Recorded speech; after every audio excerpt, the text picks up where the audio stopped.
Hi, everybody. This is Steve Blair with Lyceum Insurance Services, and this is another episode of our great new program called The Changing Workforce, or actually The Changing Workplace. Sorry.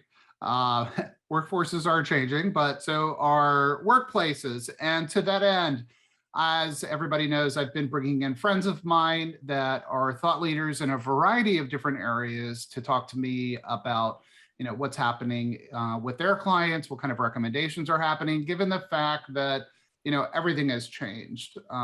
It's not just us working in one location. There's people working in hybrid where you're coming into the office or working at home or working at home completely remote. And there's certain challenges to that.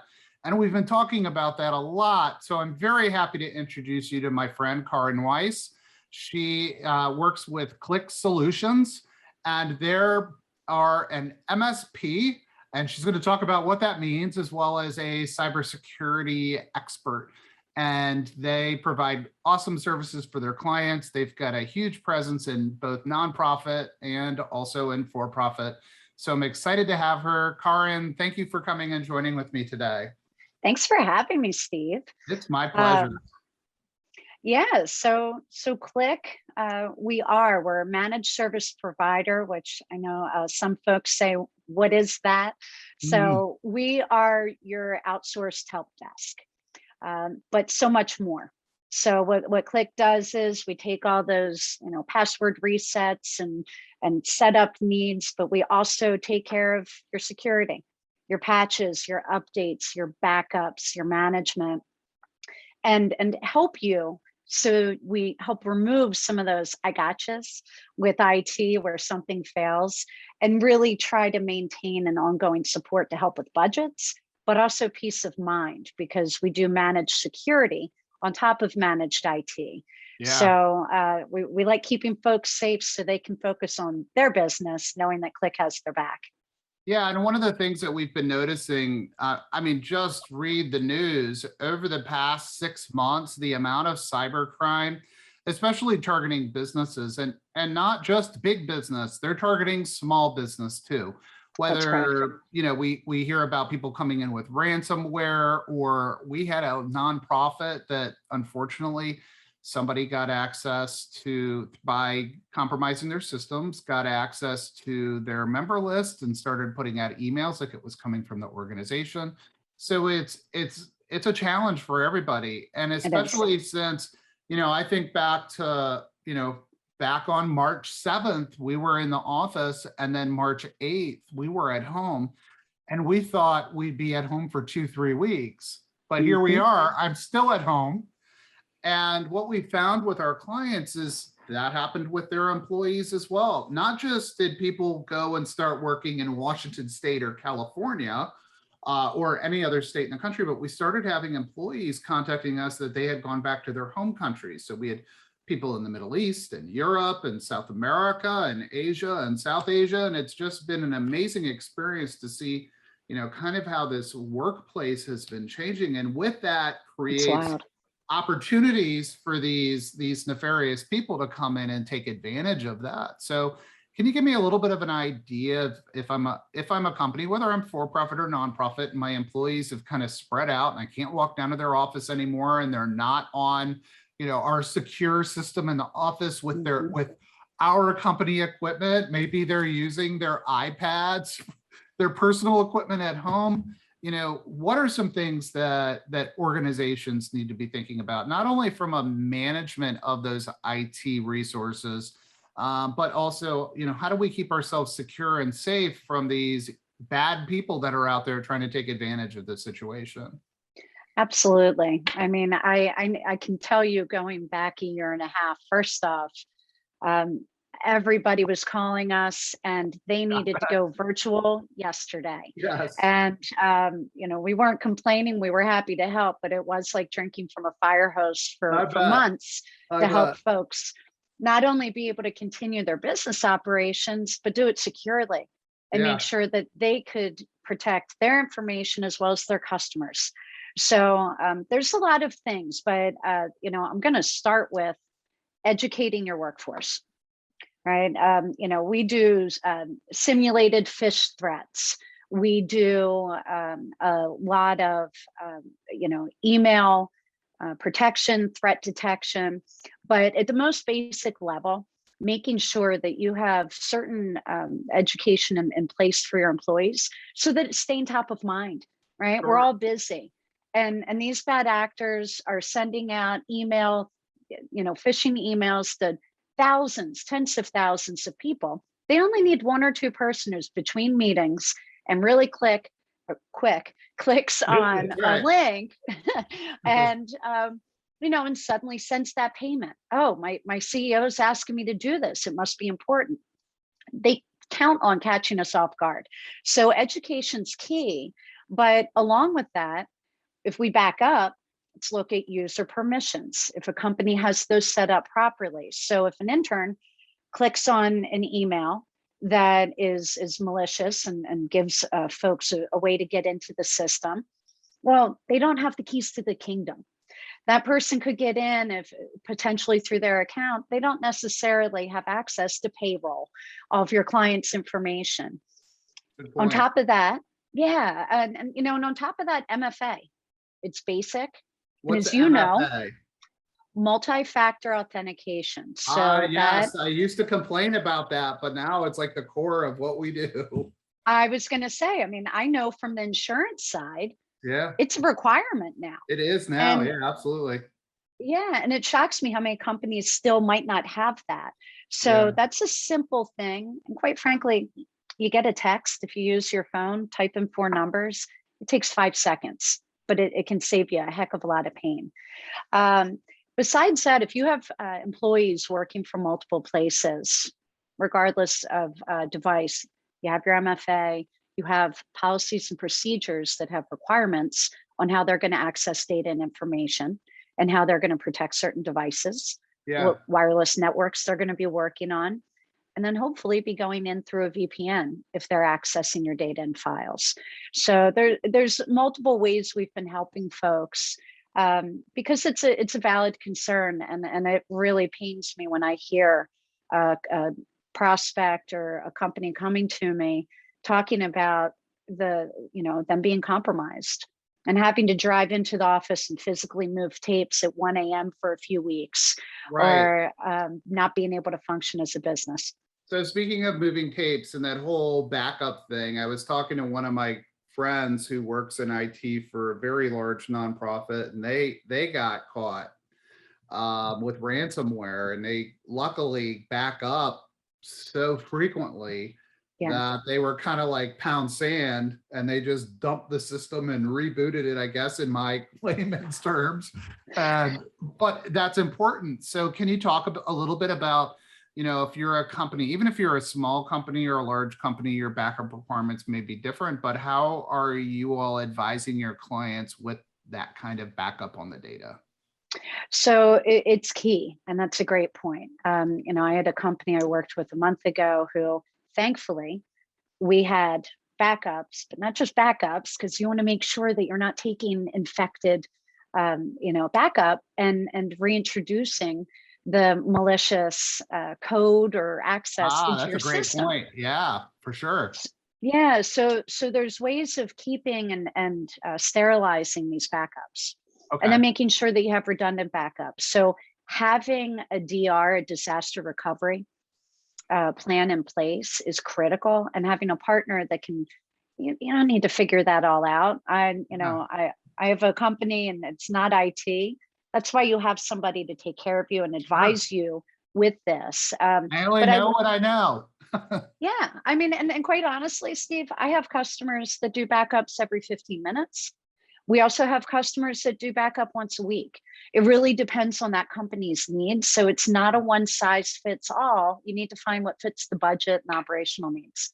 Well, it seems to me that's why it's so important for somebody to find a company that can really come in. And that's one of the things that I like, even from a personal basis, with Klik. And as I've learned more and more about your company, and even looking at my own information, is working with a partner that can come in and do a overall evaluation to see exactly what you have before they even come in and go, sign here.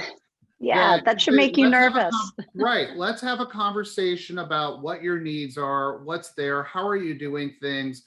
And and what I've learned is you all do an excellent job at that. And the other Thank thing you. I want to bring up is, I've heard your stories, the war stories with your clients that have happened. And one of the things that impressed me was the amount of monitoring that you all do with your Yes. customers. Can you talk about, what, I mean, obviously monitoring is looking out, but how does an MSP with a concentration in cybersecurity monitor companies in different ways?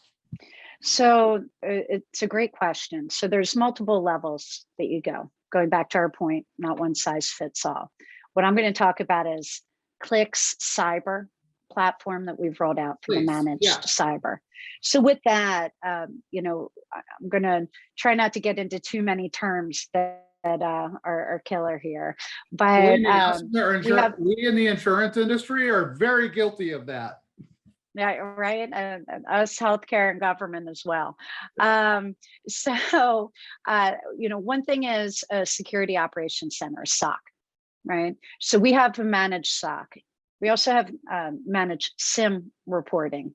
Now, the SIM reporting is inline reporting of your network. Okay. And then we also have managed threat detection. So when we have these things combined and we are supporting a customer, say we look and there's been multiple login attempts to your domain. That's causing a blip in the system. We're looking at, there might be, likely an attempted attack going on. Now, there's multiple types of attacks. Somebody might be trying various passwords because they've got your employees' personal identifiable information, PII, or it could be a brute force attack where they're just throwing, so many different things at your network that it might cause it to shut down. Yeah, you hear So, about that where somebody's like IP address just gets overloaded. You yeah, hear about it in the news all the time. exactly. So when we're monitoring these things, this has alerts go to our security team. When they're notified, they immediately go into action. Start taking a look at the logs, looking at your files, checking your network, checking the firewall, and then also seeing if any changes need to be made, be able to remediate as necessary. And the value of having these things in place mean should an attack occur, because unfortunately there's no one size fits all, it's an industry, but these folks then are able to hit the ground running. We have everything in place. Now, when you don't have security support in place, what does that look like? You go in, check your email in the morning, you're having coffee. You try to check your email, but you can't log in. This is weird. Okay, well, let me go try my computer. Maybe it's my phone. Can't access anything. Well, you have a meeting in 20 minutes that you're about to sign your biggest client of the year, right? And everything's shut down. And the first thing that most companies do is, hopefully, if they have cyber insurance, they're calling their insurance provider. They have IT, they're calling their IT company so that they can jump into action. You're often looking at a week or two just to identify where they were compromised and how to jump into action. When you have these protections in place, you're notified right away. Our team is able to then go through those logs, and it cuts down the interruption in service to sometimes 48 hours to a week, depending on the extent of the compromise. But it's just a game changer. And with 58% of small businesses getting targeted and a Wow. 60% increase in Oh, attacks this year, yeah. it's something that is just, it's not if, it's when. So just have that peace of mind. And nobody's immune. It doesn't matter No, if you're a 2-person shop or a 2,000-person organization. well, They're coming after you. exactly. Well, and Steve, you hit on that earlier, right? So a lot of businesses have this misnomer: we're small. Who would even know where to find us or look for us? But that's the complete opposite. A lot of these folks are targeting the small businesses because, okay, I have mom and pop shop over here, and I might give them a smaller ransom, It might be $1,000. And for them, they don't know where to start. It's overwhelmed. I'm going to hope I get my information back and just pay this money so we can keep going. Right. Well, you multiply that times thousands. Yeah. Hey, that's a good take. Right. Yeah, and a lot of these actors are using Bitcoin, which is a little bit harder to trace, though I have seen recently the FBI has been able to do that on some big ones, but they're certainly not going to go out of their way for a smaller organization. And to your point, sometimes it's probably just easier for somebody to just say, I'll pay these guys and move on. But we don't want to reward bad behavior, and we don't want people in our files, our client files. I can only imagine for me, where we're such a trusted source for our clients, that, what impact would that have? How would my clients feel about me not protecting their data? And you don't want to be in a situation where you're or be liable. Explain that to your clients. Try to explain it, and you're liable. If you're not taking the protections, then the information that's been accessed, other people's PII, they can come after you because if a company's found to be negligent. And one other thing you touched on, I think people need to remember, this isn't the stereotype of some guy sitting in his mom's basement just up at night hacking away. These are nation states. Yeah. These are funded by governments where it is an industry. Yeah. But with it being an industry, you get attacked, you pay. You really need to make sure that you safeguard everything, because word spreads in the dark web. It's a community. So I try not to be a fearmonger, but it's real. And you need to have the protections in place to just restrict, prevent an attack, but if one occurs, limit the damage and exposure.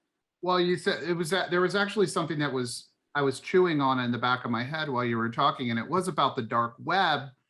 And to your point, it doesn't matter if you're a two-person company. Oftentimes they're getting data through the dark web where you maybe used your work email to log into some other system. Evite. Yeah, exactly. And then all of a sudden you're on somebody's target. They don't know you're a two-person company. They're just they don't know that till they hit you and then decide what they get from you. And so how do people protect them? How do we know if we're even on this dark web? Well, one thing that we do for our clients is ongoing dark web monitoring. So anybody who's actually online with us or signed as a customer, we're constantly scanning where our team gets an alert. If one of the domains of a client is found on the dark web, we get that. We see if there's any PII associated with it, if the password was also associated, so that they can remediate as necessary. Something I've been doing for companies is we run a free dark web scan for prospects. And all I need is the domain address, and I can quickly turn around how many were found on the dark web, and it has the list of the most recent 100. I had a 50-person company. I ran one for yesterday, and I got 325 hits. Holy cow! That's bad. So any of our clients or friends of ours that get this newsletter from us, they can all contact you and absolutely and get a free look-see to see what's going on, which I think is great. So what's the best way for people to get in touch with you? We're going to put your contact info in the newsletter, but how would you tell us? Phone or email is great. My contact information is here. One other thing that I'd also like to offer your community is Klik has recently started doing a free cyber readiness assessment. What does that mean? You go through, you complete the assessment, and then we will take a look at that and tell you, okay, you are in a very good place should an attack be attempted or occur, or we really need to have a more in-depth discussion about what things need to be implemented to better safeguard your information, your client's information, and your business. I love it. Thank you so much for your time today. I hope Thank you, Steve. Our clients and friends in our community were able to get some good info for you. I personally vouch for Carin. She is wonderful. and you'll be very happy. If you need assistance in that area, to contact her and Klik Solutions. So Carin, thank you so much again. I Thank really you. appreciate you taking the time today, and I'm sure my clients are appreciative as well. Thank you so much. Have a great day. You too. Bye.